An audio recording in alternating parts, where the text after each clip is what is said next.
ஓம் ஸ்ரீ சாய்ராம். எல்லோரும் இன்புற்றிருக்க நினைப்பதுவே அல்லாமல் வேறொன்றறியேன் பராபரமே. ஸ்ரீ விக்னேஸ்வராய நமக, சரஸ்வதி தேவாய நமக. ஓம் சத்குரு ஸ்ரீ தாய்மான சுவாமி திருவடிகள் போற்றி, ஸ்ரீமன் நாராயணன் மலரடி போற்றி. எல்லோரையும் தொழுது இன்று முதல் வியாச பகவான் இயற்றிய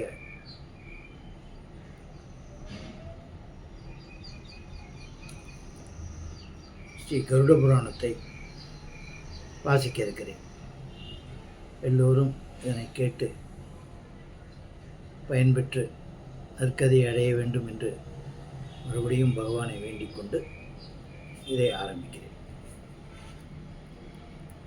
தர்மார்த்த காம மோட்சம் என்று சொல்லப்படும் அறம், பொருள், இன்பம், வீடு என்னும் நால்வகை புருஷார்த்தங்களையும் கொடுப்பதாகிய சுவாத்வீகமான புராணம் ஒன்றை எனக்கு சொல்ல வேண்டும் என்று ஸ்ரீமன் நாராயணனை பணிந்து கேட்டான் ஸ்ரீ கருடாழ்வான்.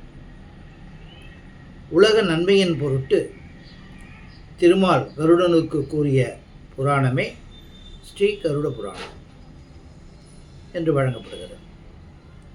இதில் நரகத்தில் உள்ள வர்ணனையில் சில பகுதிகளும், தண்டனை வகைகளும், ஜாதி ஆசார விதிகளும், குலதர்மத்தையொட்டி கட்டுப்பாடுகளும், ஆண் பெண் இயல் சம்பந்தப்பட்ட சில வாசகங்களும் சில சொற்களும் இந்த காலத்தில் நம்மில் பலருக்கு ஏற்காதவனாகவே தெரியலாம்.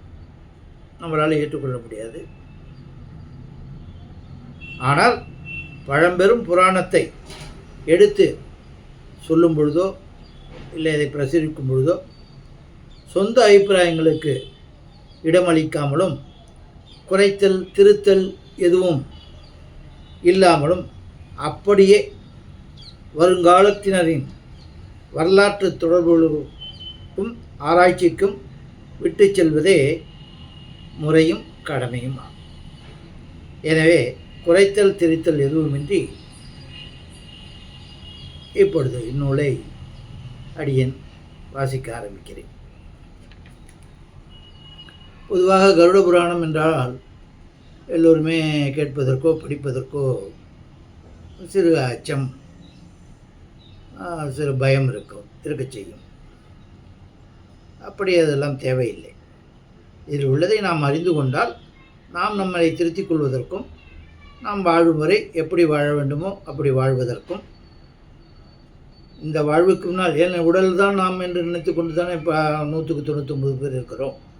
அப்போ அந்த உடலுக்கோ இந்த மனசுக்கோ இதுமாரி இதெல்லாம் வேதனைகள்லாம் கிடைக்கும். என்ன செய்கிறோமோ அதுக்குள்ள தண்டனை கிடைக்கும் அப்படின்னு சொல்லிட்டு அது ஒரு புராணமாக நம்மளுக்கெல்லாம் புரிகிற மாரி வியாச பகவான் அருளி இருக்கிறார். வேதம் வேதாந்தம் எல்லாத்தையும் கற்று அதில் உள்ளதை உணர்வதற்கு எல்லோரோடும் முடியாது என்பதனால் நம் மாதிரி பாமர மக்களுக்காக கருணை கூர்ந்து ஸ்ரீ வியாச பகவான் இதேமாரி புராணங்கள் 18 புராணங்கள் எழுதி நமக்கு அளித்திருக்கிறார். அதில் ஒரு புராணம் தான் இந்த ஸ்ரீ கருட புராணம். ஆனால் மனதில் எதுவும் அச்சமும் வேதனையும் எதுவும் இன்றி நாம் இப்படி இருக்கிறோமே என்ற மனவேதனையெல்லாம் படாமல் இதை நன்றாக உள்வாங்கி இனி வருங்காலத்தில் நாம் எப்படி இருக்க வேண்டும் என்பதை நாமளே முடிவு செய்து அதேமாரி வாழ்ந்து நற்கதி அடைய வேண்டும் என்று எல்லாம் வல்ல பகவான் ஸ்ரீமன் நாராயணனை வேண்டிக் கொண்டு இதை ஆரம்பிக்கிறேன். ஸ்ரீ கருட புராணம். திருமாலின் உந்தியில் பிரம்மதேவன் தோன்றி இவ்வுலகம் அனைத்தையும் படைத்தான். விசாலமான இந்த உலகத்தில் தவம் புரிவதற்கு சிறந்த இடமாகவும், அதாவது காடுகளுக்கெல்லாம் ஆரண்யங்களுக்கெல்லாம் அரசனாகவும் விளங்குவது நைமிசாரண்யம் என்ற இடம். அந்த வனத்தை நோக்கி புராணங்களை சொல்லுவதில் வல்லவர்களான சூதமா முனிவர் சென்று கொண்டிருந்தார். அந்த நைமிசாரண்யத்தில் வேதாந்தங்களை ஐயன் திரிபுர கற்று உணர்ந்தவர்களும் ஸ்ரீ ஹரிகதா சங்கீர்த்தன சீலர்களுமான சவுனகர் முதலான முனிவர்கள் ஆசால சீலர்களாய் சுரூப தியானம் செய்பவர்களாய், அதாவது இறைவனை நினைத்து மனதிலே சுரூப தியானம், அவர் சுரூபத்தை நினைத்து தியானம் செய்பவர்களாய் கூடியிருந்தார்கள். அவர்களை சேவிப்பதற்காகவே, அதாவது வணங்குவதற்காகவே சூதமா முனிவர் வந்தார். அவரை கண்டதும் சவுனகாதி முனிவர்கள் உற்சாகமடைந்து அவரை எதிர்கொண்டு வரவேற்று நன்கு உபசரித்து உயர்ந்ததொரு தூய்மையான ஆசனத்தில் அவரை அமரச் செய்து பூஜித்து வணங்கினார்கள். அதன் பிறகு அங்கிருந்த அருந்தவ முனிவர்கள் அனைவரும் சூத புராணிகருக்கு அஞ்சலி செய்து, சூதமா முனிவரே, தங்களிடமிருந்து வைஷ்ணவ சைவ புராணங்களை நாங்கள் கேட்டு மகிழ்ந்திருக்கிறோம். பிரமனை குறித்த புராணங்களை ராஜசகுண புராணங்களாகவும், சிவனை குறித்த புராணங்களை தாமச புராணங்களாகவும், ஸ்ரீ விஷ்ணு புராணம் ஒன்றையே தத்துவங்களை சொல்லும் சத்துவ புராணமாகவும் நாங்கள் கருதி இருக்கிறோம். ஆகவே விஷ்ணு சம்பந்தப்பட்ட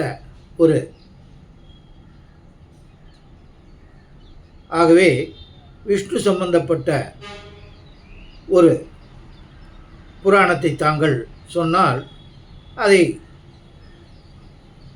பகவானின் அம்சமாக விளங்கும் வேதவியாச முனிவரின் சீடர் அதை அப்படி நீங்கள் இருப்பதனால் உங்களிடமிருந்து அதை கேட்க நாங்கள் விரும்புகிறோம். அவர் தங்களுக்கு யாவற்றையும் ஓதி உணர்வித்திருக்கிறார். நீங்கள் அறியாதது ஒன்றுமில்லை. தர்மார்த்த காம மோட்சம் எனப்படும் அறம், பொருள், இன்பம், வீடு என்னும் 4 வகை புருஷார்த்தங்களையும் கொடுப்பதாகிய சாத்வீகமான புராணம் ஒன்றை தேவரீர் கருணை கூர்ந்து எங்களுக்கு சொல்ல வேண்டும். இதுவே எங்கள் வேண்டுகோளும் விருப்பமும் ஆகும் என்று விண்ணப்பித்தார்கள்.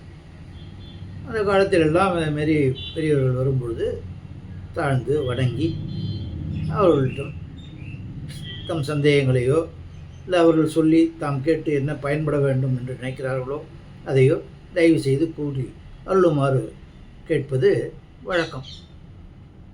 அவ்வாறு அவர்கள் விண்ணப்பித்தனர், அதாவது கேட்டுக்கொண்டார்கள். மாமுனிவரே, உலகில் உயிரினங்களுக்கு பிறப்பும் இறப்பும் எந்த காரணத்தால் உண்டாகின்றன? எல்லோருக்கும் உள்ள கேள்வி தான் இது. நமக்கு மேலே அவங்க கேட்டாங்கன்னு வச்சுக்கலாம். ஜனம் எடுத்து பூமியில் வாழ்ந்து வளர்ந்து அனுபவமடைந்து மரணம் அடைந்த பிறகு எந்த செய்கையால் சொர்க்கமும் நரகமும் அடைய நேரிடுவது என்பதாக கூறப்படுகிறது. இதுமாதிரி கேள்வி மேலே கேள்வி கேட்குறாங்க. எந்த காரணத்தால் தீராத நோய்கள் வருகின்றன? இது எல்லாருக்கும் தெரிஞ்சுக்க வேண்டிய விஷயம் தானே. எப்போது பிரேத ஜென்மம் என்ற பூத பிரேத பைசாசாதி ஆவிப்பிறவிகள் தோன்றுகின்றன? இதை பற்றியெல்லாம் கேள்விப்படுறோம். ஆவி, பேய், பிசாசு இதெல்லாம் எப்போ எதேமாரி தோன்றுகின்றன அப்படிங்கிற கேள்வியெல்லாம் கேட்குறாங்க. எதனால் அத்தகைய ஜென்மம் நீங்கும்? அதேமாரி எடுத்தவங்க எப்போ சாபல்யம் அடைவாங்க? எதனால் முக்தி என்ற மோட்சம் கிடைக்கும்? இவற்றையெல்லாம் எங்களுக்கு புரியும் வகையில் தாங்கள் தெளிவாக சொல்ல வேண்டும் என்று மிகவும் விரும்பி பணிவோடு கேட்டுக்கொண்டார்கள். மற்றதை அடுத்த நாள் பார்ப்போம். ஓம் ஜெய் சாய்ராம்.